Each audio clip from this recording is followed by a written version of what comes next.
വിശുദ്ധരിലൂടെ വിശുദ്ധിയിലേക്ക് എന്ന ഈ പ്രോഗ്രാമിലേക്ക് ഏറെ സന്തോഷത്തോടെ എല്ലാവരെയും സ്വാഗതം ചെയ്യുന്നു. നമുക്ക് വിശുദ്ധരെ കൂടുതലായിട്ട് അറിയാൻ പരിശ്രമിക്കാം. അങ്ങനെ വിശുദ്ധരെ കൂടുതലായിട്ട് അറിഞ്ഞ് അവരിൽ നമുക്ക് അനുകൂലമായിട്ടുള്ള, നമുക്ക് അനുകരിക്കാവുന്ന കാര്യങ്ങൾ കണ്ടെത്തി അത് അനുകരിച്ചുകൊണ്ട് കൂടുതൽ വിശുദ്ധി വളരാൻ നമുക്ക് പരിശ്രമിക്കാം. അങ്ങനെ നമ്മൾ ഓരോരുത്തരും കൂടുതൽ വിശുദ്ധിയുടെ പടവുകൾ കയറാൻ ഇടയാകട്ടെ എന്ന ആശംസയോടെ, പ്രാർത്ഥനയോടെ ഇന്നേ ദിവസം നാം കാണുന്ന വിശുദ്ധനിലേക്ക് പ്രവേശിക്കാം. ഇന്നേ ദിവസം വലിയൊരു ദൈവശാസ്ത്രജ്ഞനായ, വലിയൊരു വേദപാരംഗതൻ എന്ന ടൈറ്റിലിന്, ബഹുമതിക്ക് അർഹനായ ഒരു വിശുദ്ധനെ കാണുക. ആ വിശുദ്ധൻ്റെ പേര് വിശുദ്ധ ജോൺ ഡമസ്കീൻ എന്നാണ്.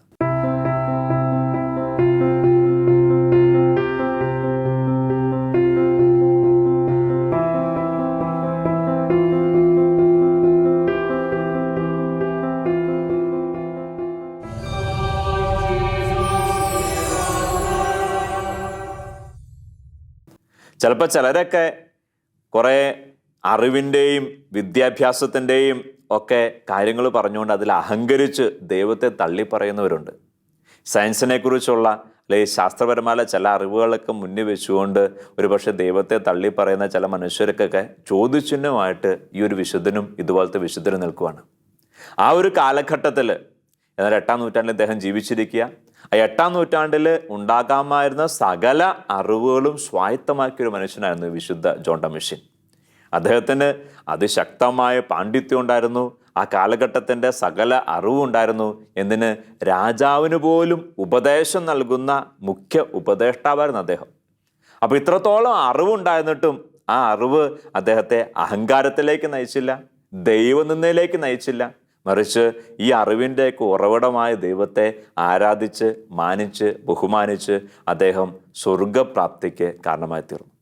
അപ്പം അതുകൊണ്ട് നമുക്ക് ആ വിശുദ്ധനെയൊക്കെ സംബന്ധിച്ച് നോക്കുമ്പോൾ അതിൻ്റെ 100-ലൊന്ന് പോലും അറിവും കഴിവൊന്നുമില്ല. അപ്പം നമുക്കുള്ളതൊന്നും അഹങ്കാരത്തിന് കാരണമാകാതിരിക്കാൻ ഈ ഒരു വിശുദ്ധൻ വലിയ മാതൃകയാണ്. ഈ വിശുദ്ധൻ ജനിക്കുക ഡമാസ്കസിലാണ്. ആ ഡമാസ്കസിൽ ജനിച്ചതുകൊണ്ട് തന്നെ ഡമസ്കീൻ എന്ന പേരിന് കാരണമായിട്ട് ചരിത്രകാരന്മാർ പറയുക. അദ്ദേഹത്തിൻ്റെ പിതാവ് ഡമാസ്കസ് അന്ന് ഭരിച്ചിരുന്ന മുസ്ലിം ഭരണാധികാരിയായ കാലിഫിൻ്റെ ഒരു സാമ്പത്തിക ഉപദേഷ്ടാവായിരുന്നു. അപ്പോൾ കാലിഫ് അദ്ദേഹം ഒരു മുസ്ലിം സമുദായക്കാരനാണ്. ഈ ജോൺ ഡമസ്കീൻ്റെ പിതാവ് ഒരു ക്രിസ്ത്യാനിയാണ്. പക്ഷെ ക്രിസ്ത്യാനി ആയിരുന്നിട്ടും അദ്ദേഹത്തെ തൻ്റെ സാമ്പത്തിക ഉപദേഷ്ടാവായിട്ട് കാലിഫ് നിയമിച്ചു.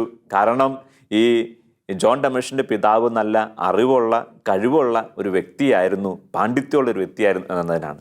അപ്പം അതുകൊണ്ട് തന്നെ രാജാവുമായി ബന്ധപ്പെട്ട, രാജകൊട്ടാരവുമായിട്ട് ബന്ധപ്പെട്ട ഒരു കുടുംബത്തിലാണ് ജോൺ ഡമസ്കീൻ ജനിക്കുന്നതും വളർന്നു വരുന്നതും. അപ്പം അതുകൊണ്ട് തന്നെ നല്ല വിദ്യാഭ്യാസത്തിന്, അറിവ് സിദ്ധിച്ചെടുക്കുന്നതിന് ഉള്ള എല്ലാ സാഹചര്യവും ഉണ്ടായി. അദ്ദേഹത്തിന് കോസ്മോസ് എന്ന് പറയുന്ന ഒരു സന്യാസിയാണ് വിദ്യാഭ്യാസം നൽകിയത്. അപ്പോൾ ഈ കോസ്മോസിൻ്റെ നേതൃത്വത്തിൽ അദ്ദേഹം നല്ല രീതിയിൽ പഠിച്ചു.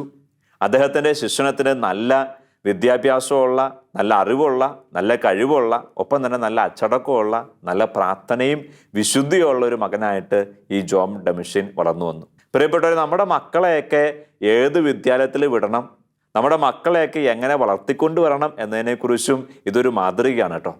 ആ ക്രിസ്ത്യാനിയായ അപ്പൻ, രാജാവിൻ്റെ കൊട്ടാരത്തിലെ സേവകനായ അപ്പൻ, ആ അപ്പൻ തീരുമാനിച്ചു, എൻ്റെ മകന് വിദ്യാഭ്യാസം നൽകുക, എൻ്റെ മകന് പരിശീലിക്കുക, ഒരു സന്യാസിയായിരിക്കണം. ആ ഒരു തീരുമാനം തന്നെ ആ ഒരു മകനെ വിശുദ്ധിയിലേക്ക് കൊണ്ടുവരാനുള്ള ആദ്യത്തെ പടിയായിട്ട് മാറിയിരുന്നു എന്ന് വേണം നമുക്ക് മനസ്സിലാക്കാൻ. അങ്ങനെ നല്ല അറിവിലും നല്ല കഴിവിലും വളർന്നു വന്ന അദ്ദേഹം പിന്നീട് വലുതായപ്പോൾ രാജാവിൻ്റെ മുഖ്യ ഉപദേഷ്ടാവായിട്ട് മാറി. എന്ന് പറഞ്ഞാൽ എല്ലാ കാര്യങ്ങളിലും പ്രധാനപ്പെട്ട കാര്യങ്ങൾ തീരുമാനിക്കുമ്പോൾ ഈ ജോൺ ഡമസ്കീനോട് ആലോചന ചോദിച്ചിട്ട്, അഭിപ്രായം ചോദിച്ചിട്ട് രാജാവ് തീരുമാനിക്കത്തുള്ളൂ. അത്രത്തോളം ആധികാരികമായിട്ട് സംസാരിക്കാൻ, രാജ്യത്തിൻ്റെ തന്നെ പൊതു നന്മയ്ക്ക് വേണ്ടി തീരുമാനം എടുക്കാൻ രാജാവിനെ സഹായിക്കാൻ തക്കവണ്ണം അറിവും കഴിവും ജോൺ ഡമസ്കീന് ഉണ്ടായിരുന്നു. അങ്ങനെ ഈ രാജാവിൻ്റെ കീഴിൽ വളരെ സുത്യർഹമായ രീതിയിൽ ഏറെ ബഹുമതികളുള്ള ജോലി ചെയ്തുകൊണ്ടിരിക്കുമ്പോൾ തന്നെ ഇദ്ദേഹത്തിൻ്റെ ഉള്ളിൽ അതിനേക്കാൾ കൂടുതൽ ആഗ്രഹമായിട്ട് വളർന്നു വന്നത് ഒരു പുരോഹിതനാകണം, ഈശോയ്ക്ക് വേണ്ടി ശുശ്രൂഷ ചെയ്യണം എന്നുള്ളതായിരുന്നു. നോക്കിക്കേ, എല്ലാ സുഖസൗകര്യങ്ങളും, കൊട്ടാരത്തിൻ്റെ എല്ലാ സുഖസൗകര്യങ്ങളുണ്ട്, പണം സമ്പാദിക്കാനും പ്രശസ്തിയിലേക്ക് വളരാനുള്ള എല്ലാ സാധ്യതകളും ഉണ്ട്. അപ്പം ഇതൊക്കെ ഭൗതികമായിട്ടുള്ള ഈ ആനന്ദത്തിൻ്റെ കാരണങ്ങളൊക്കെ ഉണ്ടായിരിക്കെ തന്നെ അദ്ദേഹം തീരുമാനിച്ചു, എനിക്കൊരു സന്യാസിയായിട്ട് മാറണം. അങ്ങനെ രാജാവിന് അനുവാദം ചോദിച്ചു. ഇത്രത്തോളം അറിവും കഴിവുള്ള ഒരാളെ വിട്ടുകളയാൻ രാജാവ് തയ്യാറായില്ല. പക്ഷേ ഒരു സന്യാസിയായിട്ട് മാറാൻ, പുരോഹിതനായിട്ട് മാറുന്നതിന് രാജാവ് വിരോധവും പറഞ്ഞില്ല.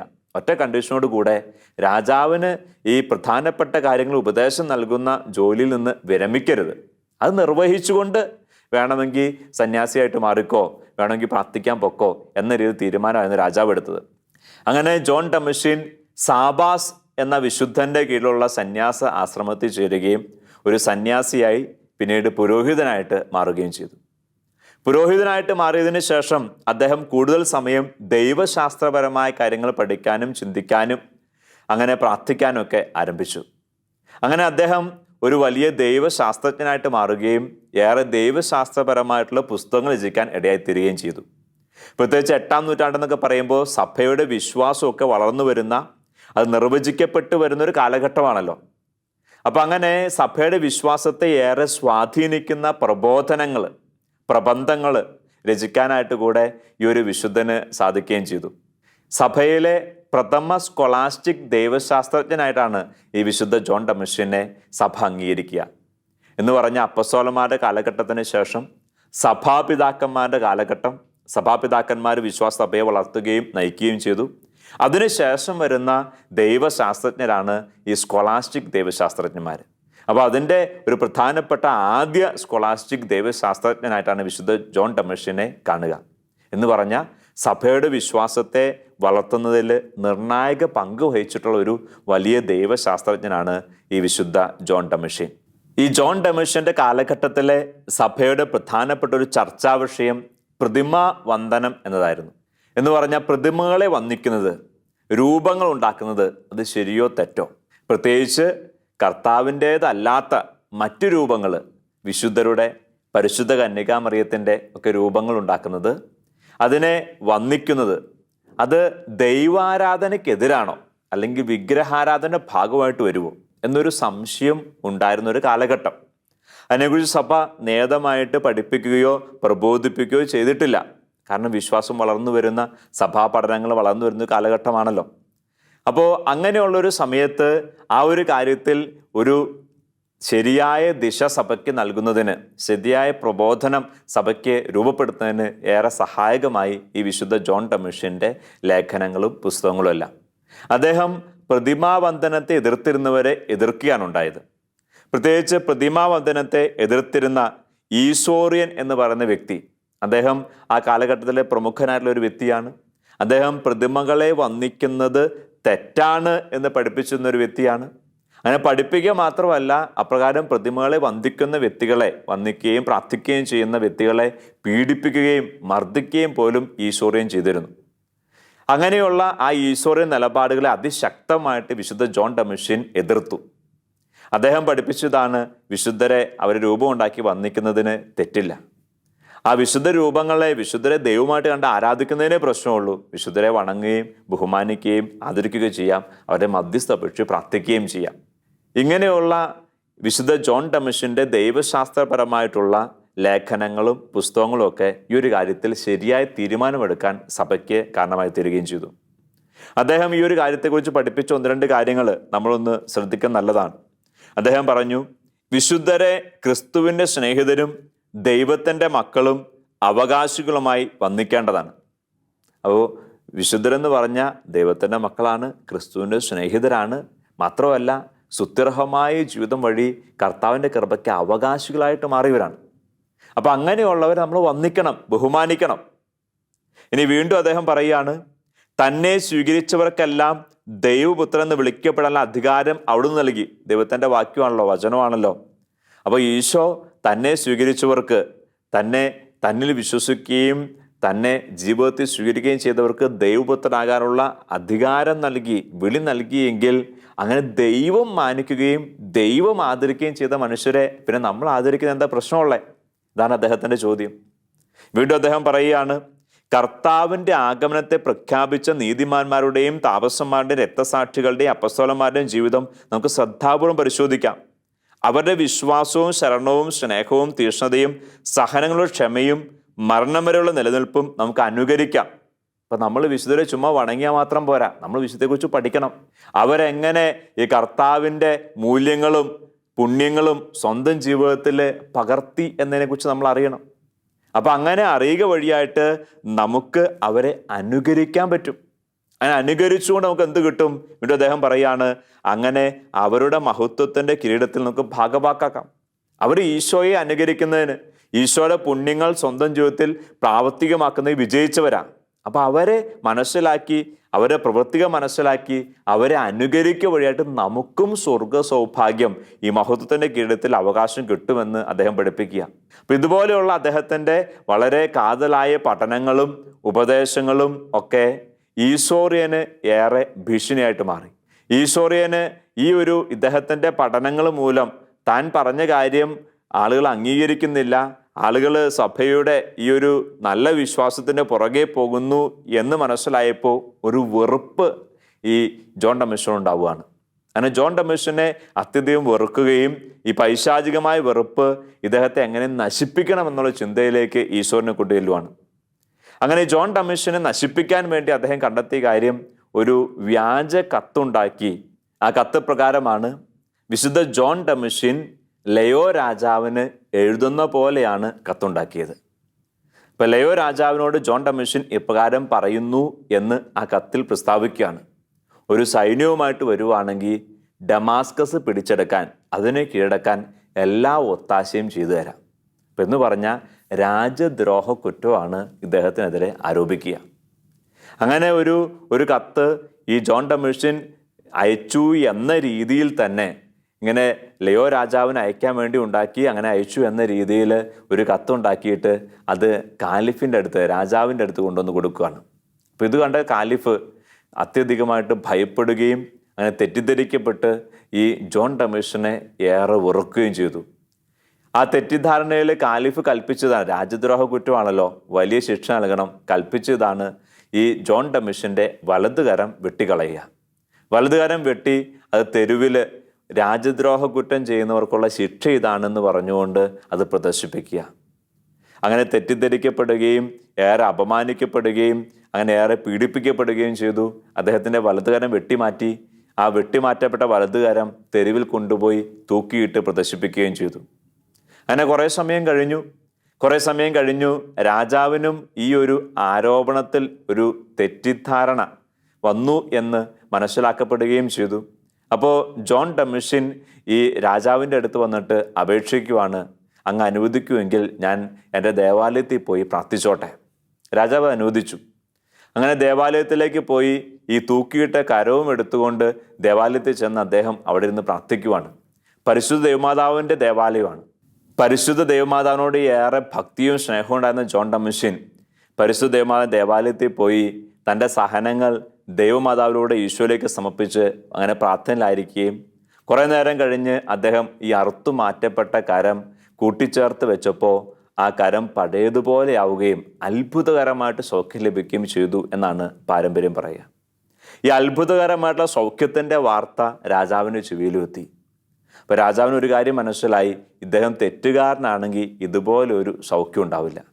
മാത്രമല്ല കൂടുതൽ അന്വേഷിച്ചപ്പോൾ ഈ ആരോപണത്തെ കഴമ്പില്ല എന്നുള്ള കാര്യവും, അങ്ങനെ കഴമ്പില്ലാത്ത ഒരു ആരോപണത്തെ പ്രതി തെറ്റായ ഒരു തീരുമാനം താൻ എടുത്തതെന്നും ഇത്രയും നാൾ രാജ്യത്തിനു വേണ്ടി ഏറെ സുത്യർഹമായിട്ടുള്ള സേവനം ചെയ്ത, തൻ്റെ കീഴിൽ ജോലി ചെയ്ത ആ മനുഷ്യനെ താൻ അകാരണമായിട്ട് പീഡിപ്പിക്കുകയാണ് ചെയ്തതെന്നും രാജാവിന് മനസ്സിലായി. രാജാവിൻ്റെ ഉള്ളിൽ അത് വിഷമമായിട്ട് മാറി. അങ്ങനെ വിഷമമായിട്ട് മാറിയ രാജാവ് ഇദ്ദേഹത്തിൻ്റെ അടുത്ത് വന്ന് അദ്ദേഹത്തോട് മാപ്പ് ചോദിക്കുകയുണ്ടായി. അങ്ങനെ മാപ്പ് ചോദിച്ച രാജാവ് ഒരു ഫേവർ, ഒരു അനുഗ്രഹം ചോദിക്കാനായിട്ട് ആവശ്യപ്പെടുകയാണ്. ജോൺ ഡൊമിഷ്യൻ പറയുന്നത്, എനിക്ക് പ്രത്യേകിച്ച് ഒരു അനുഗ്രഹത്തിൻ്റെ ആവശ്യമില്ല, രാജാവിനോട് ക്ഷമിച്ചു, കുഴപ്പമൊന്നുമില്ല എന്ന് പറഞ്ഞ് തിരികെ പൊക്കളയാൻ ആവശ്യപ്പെടുമ്പോൾ രാജാവ് നിർബന്ധിച്ച് പറയുകയാണ്, എന്തെങ്കിലും ഒരു അനുഗ്രഹം എന്ന് ചോദിക്കുക, എനിക്ക് എന്തെങ്കിലും നിനക്ക് വേണ്ടി ചെയ്തു തരണം, കാരണം ഞാൻ വലിയൊരു അപരാധമാണ് നിന്നോട് ചെയ്തത്. ഇപ്രകാരം രാജാവ് പറയുമ്പോൾ ജോൺ ഡൊമിഷ്യൻ ചോദിക്കുക സമ്പത്തോ അല്ലെങ്കിൽ മറ്റെന്തെങ്കിലും കാര്യങ്ങളോ അല്ല, ഒരൊറ്റ കാര്യം മാത്രമേ ചോദിച്ചുള്ളൂ.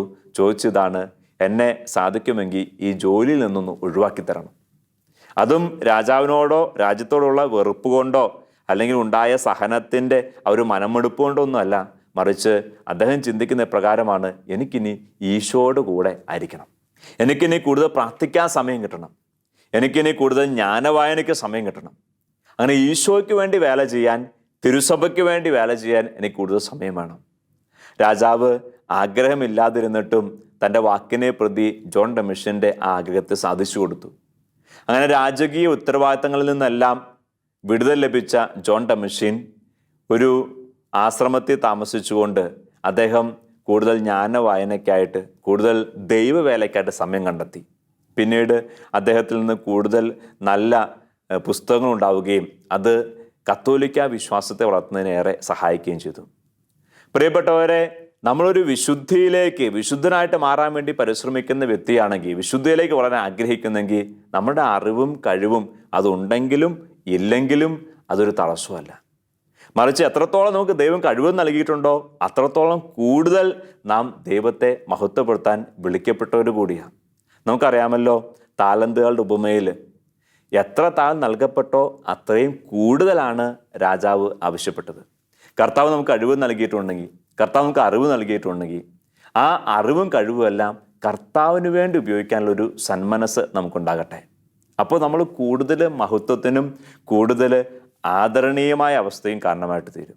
നമ്മുടെ അറിവും കഴിവും ഒന്നും ഒരിക്കലും ദൈവത്തിൽ നമ്മെ അകറ്റേണ്ടതല്ല, മറിച്ച് കൂടുതൽ ദൈവത്തിന് മഹത്വമായിട്ട് മാറേണ്ടതാണ്.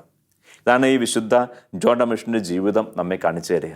അദ്ദേഹത്തിന് ഏറെ അറിവ് സ്വീകരിക്കാനായിട്ട്, ഏറെ പഠനത്തിൽ വളരാനായിട്ട്, ജ്ഞാനത്തിൽ വളരാനായിട്ട്, സ്വാധീനത്തിൽ വളരാനായിട്ടുള്ള അവസരം ദൈവം കൊടുത്തു. ഈ അവസരങ്ങൾ അദ്ദേഹം പാഴായിക്കളഞ്ഞില്ല. നന്നായിട്ട് പഠിച്ചു, നല്ല അറിവ് സമ്പാദിച്ചു, നല്ല ജ്ഞാനം സമ്പാദിച്ചു. ഇങ്ങനെ ദൈവത്തിൻ്റെ കരുണയാൽ ലഭിച്ച ഈ കൃപകളെല്ലാം ദൈവത്തിന് വേണ്ടി തന്നെ ഉപയോഗിക്കുകയും ചെയ്തു. അപ്പോൾ ഏതൊക്കെ രീതിയിൽ കർത്താവ് നമ്മെ അനുഗ്രഹിച്ചിട്ടുണ്ടോ ആ മേഖലയിലൊക്കെ നമുക്ക് വളർന്ന് നമുക്ക് ആ മേഖലയിലെ കർത്താവിന് മഹത്വമായിട്ട് മാറാം. പ്രിയപ്പെട്ട സഹോദര സഹോദരി, ഇതാ ജോൺ ഡൊമിഷ്യൻ എന്ന് പറഞ്ഞൊരു വിശുദ്ധൻ നമ്മുടെ മുമ്പിൽ കർത്താവ് വെച്ചിരിക്കുക. ഈ വിശുദ്ധനെ അനുകരിച്ചുകൊണ്ട് നമുക്ക് കർത്താവിനെ മഹത്വപ്പെടുത്തി ജീവിക്കാൻ പരിശ്രമിക്കാം. ഒപ്പം അദ്ദേഹത്തിൻ്റെ ജീവിതത്തിൽ വലിയൊരു പ്രതിസന്ധി കടന്നു വന്നപ്പോൾ, തെറ്റിദ്ധരിക്കപ്പെട്ട, പീഡിപ്പിക്കപ്പെടുന്ന, ഇതാ വലത്ത് കരം പോലും അറുത്തെറിയപ്പെടുന്ന സാഹചര്യം കടന്നു വന്നപ്പോഴും അദ്ദേഹം വെറുപ്പ് ഉദ്ദേശത്തിലേക്കല്ല പോയത്, പ്രതികാര ചിന്തയിലേക്കല്ല പോയത്. നമുക്കറിയാം, വെറുപ്പിലോ വിദ്വേഷത്തിലോ പ്രതികാര ചിന്തയിലോ അദ്ദേഹം ആയിരുന്നുവെങ്കിൽ ആ അത്ഭുതം അദ്ദേഹത്തിൻ്റെ ജീവിതത്തിൽ സംഭവിക്കില്ലായിരുന്നു. മറിച്ച് അദ്ദേഹം ക്ഷമയോടെ, സഹനത്തോടെ ആ ഒരു സാഹചര്യം നേരിട്ടപ്പോൾ, ആ ഒരു വെറുപ്പും വിദ്വേഷവും ഉണ്ടാകാമായിരുന്ന സാഹചര്യത്തിൽ വിജയം വരിച്ചപ്പോൾ എന്ത് സംഭവിച്ചു? അത് തന്നെ ഒരു ദൈവമഹത്വമായിട്ട് മാറി. നോക്കിക്കേ, അദ്ദേഹത്തിൻ്റെ കരം അറുത്തെറിയപ്പെട്ടില്ലായിരുന്നുവെങ്കിൽ കൂടിച്ചേരുന്ന അത്ഭുതം ഉണ്ടാവില്ലായിരുന്നു. നമ്മുടെ ജീവിതത്തിൽ എങ്ങനെയൊക്കെ തന്നെയാണ്. നമ്മൾ നന്മ ചെയ്ത് മുന്നോട്ട് പോകുമ്പോൾ, നമ്മൾ നന്മ മാത്രം ചെയ്തിട്ടുള്ള വ്യക്തിയിൽ നിന്ന് തന്നെ ചിലപ്പോൾ തെറ്റിദ്ധാരണ കൊണ്ടോ മറ്റെന്തെങ്കിലും കാരണങ്ങൾ കൊണ്ടോ ചിലപ്പോൾ നമ്മൾ വേദനിപ്പിക്കപ്പെടാൻ ഇടയായിത്തീരും. അങ്ങനെ വേദനിക്കപ്പെടാൻ ഇടയായിത്തീരുമ്പോൾ നാം മനസ്സിലാക്കണം, ഇതൊരു അത്ഭുതത്തിന് വേണ്ടി കർത്താവ് ഒരുക്കുന്ന സംവിധാനമാണ്. നമ്മളവിടെ ക്ഷമിച്ച്, അനുഗ്രഹിച്ച്, സമചിത്തതയോടെ, ഇതും ദൈവം അറിയാണ്ടല്ല നമ്മുടെ ജീവിതത്തിലേക്ക് വരുന്നത് എന്ന മനോഭാവത്തോടെ സ്വീകരിക്കുകയാണെങ്കിൽ കർത്താവ് അത് അത്ഭുതമായിട്ട് അനുഗ്രഹമാക്കി മാറ്റും. ലാസർ മരിച്ചാലേ ഉയർപ്പിക്കപ്പെടുമായിരുന്നുള്ളൂ. അതുകൊണ്ടാണ് ലാസർ മരിക്കാൻ പോകുന്നു, രോഗിയാണെന്ന് അറിഞ്ഞിട്ടും കർത്താവ് തിരിഞ്ഞു നോക്കാണ്ടിരുന്നത്. ചിലപ്പോൾ നമ്മുടെ ജീവിതത്തിൽ നമ്മൾ ചില വേദനയിൽ, ചില പ്രശ്നത്തിൽ അകപ്പെട്ടു പോകുമ്പോൾ കർത്താവിനെ കരഞ്ഞപേക്ഷിച്ച് വിളിച്ചപേക്ഷിക്കും, കർത്താവ് വരണം, എന്നെ രക്ഷിക്കണം. പക്ഷേ നമ്മളങ്ങനെ കരഞ്ഞ് നിലവിളിച്ച് അപേക്ഷിക്കുന്ന സമയത്ത് കർത്താവ് വരാത്ത സാഹചര്യം, മാറി നിൽക്കുന്ന സാഹചര്യം ഉണ്ടാവും. പ്രിയപ്പെട്ടവരെ, നമ്മൾ ഇങ്ങനെയുള്ള ചില അനുഭവങ്ങളുടെ കടന്നു പോയാലേ കൂടുതൽ ദൈവമഹത്വം നമ്മുടെ ജീവിതത്തിലേക്ക് വരികയുള്ളൂ എന്ന് ദൈവത്തിന് അറിയാവുന്നതുകൊണ്ടാണ് നമ്മളെ ഇങ്ങനെയുള്ള ഈ അനുഭവങ്ങളിലേക്ക് വേണ്ടി കർത്താവ് വിടുക. കർത്താവിനോട് ചേർന്ന് നിന്ന് ഈ അനുഭവങ്ങളൊക്കെ സ്വീകരിക്കാൻ നമുക്ക് സാധിക്കുമെങ്കിൽ, എല്ലാ സാഹചര്യത്തിലും ദൈവമഹത്വമായിട്ട് മാറാൻ നമുക്ക് പരിശ്രമിക്കുകയാണെങ്കിൽ, ദൈവം നമ്മുടെ ജീവിതത്തിൽ ഇടപെടുന്നത്, നമ്മെ മഹത്വമാക്കി മാറ്റുന്നത്, നമ്മളിലൂടെ അനേകരെ അനുഗ്രഹിക്കുന്നത് നമുക്ക് അനുഭവിക്കാൻ സാധിക്കും. ഈ വിശുദ്ധ ജോൺ ഡൊമിഷ്യൻ്റെ ജീവിതവും അദ്ദേഹത്തിൻ്റെ സഹനവും, അദ്ദേഹം തന്നെ ദൈവത്തിന് സമർപ്പിച്ചപ്പോൾ ദൈവം അദ്ദേഹത്തോടെ പ്രവർത്തിച്ച വൻകാര്യങ്ങളൊക്കെ നമ്മുടെ ജീവിതത്തിന് പ്രചോദനമായിട്ട് മാറട്ടെ. നമുക്കും ഈശോയെ മഹത്വപ്പെടുത്തി ജീവിക്കാം. നമ്മുടെ ജീവിതത്തിലൂടെയും കർത്താവ് മഹത്വമായിട്ട് മാറട്ടെ. അനേകർക്ക് രക്ഷയായിട്ട് ദൈവം അനേകയിലേക്ക് കടന്നു വരട്ടെ. ഈശോ നമ്മയെല്ലാം സമർത്ഥമായിട്ട് അനുഗ്രഹിക്കട്ടെ.